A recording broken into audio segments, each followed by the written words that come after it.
Bonjour à tous. Alors, pourquoi cette chaîne Construire sain et écologique? Qu'est-ce qui m'anime en faisant ces vidéos? Regardons les faits, malheureusement, ils sont extrêmement clairs.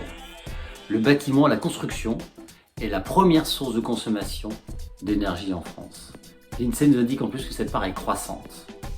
Elle était de 44%, elle est passée à 46%. On est très loin devant le transport, à 32%, et on est aussi très très loin devant l'énergie et l'agriculture, qui elle est à 19%. On le sait aussi, le bâtiment produit énormément de déchets. 46 millions de tonnes sont produites chaque année de déchets, contre 36 pour les ménages.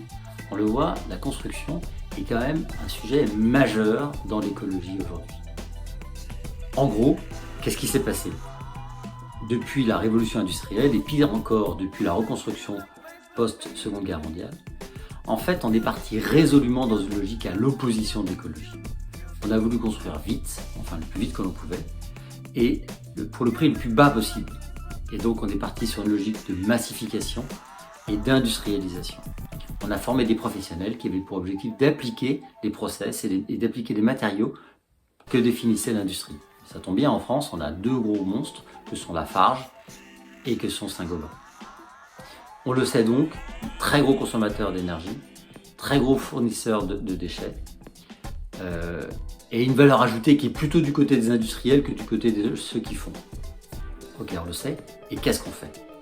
Eh bien, c'est l'objectif de cette chaîne, de nous sensibiliser, nous les particuliers, pour que nous soyons vraiment des parties prenantes. C'est à nous particuliers de nous réapproprier ces sujets-là pour savoir quelles sont les solutions qui existent, pour les connaître et être capable d'être aussi force de proposition par rapport à ce qu'on nous propose, pour ne plus faire une confiance aveugle dans les experts de l'immobilier. Ils ont leur logique, ils ont leurs habitudes, ils ont aussi leurs intérêts qui ne sont pas forcément alignés avec les nôtres, en tout cas à court terme. Je sens bien que la solution du bocal que l'on met au four l'hiver et au frigo l'été, ce bocal bien hermétique, elle n'est pas saine. Elle n'est pas saine pour nous les habitants, elle n'est pas saine pour l'environnement. Je veux croire que la solution elle n'est pas dans le toujours plus de matériaux, toujours plus d'énergie, toujours plus de technologie, toujours plus cher évidemment. Et c'est pourquoi je suis allé à la rencontre et je vais à la rencontre de passionnés du secteur. Et j'essaie d'identifier avec eux des solutions qui sont possibles. Des solutions pour un confort plus naturel, pour des solutions pour plus de frugalité de nos bâtiments, frugalité pour une meilleure résilience de nos bâtiments. Quelles sont ces solutions-là et qui sont les pionniers qui les ont mises en œuvre? D'ailleurs, sont-ils vraiment des pionniers ou est-ce qu'on a juste oublié le bon sens dans notre folle course à la domination technique du monde?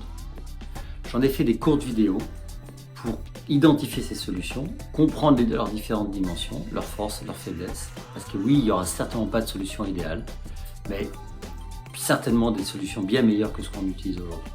Ces courtes vidéos aussi ont pour objectif de se familiariser avec le jargon, se familiariser avec la législation. Vous l'avez compris, j'ai conçu cette chaîne comme un moyen de nous réapproprier le sujet de la construction pour faire preuve d'esprit critique. Et mon leitmotiv, c'est prendre soin de soi, de sa tribu et de l'environnement. Alors, à très vite.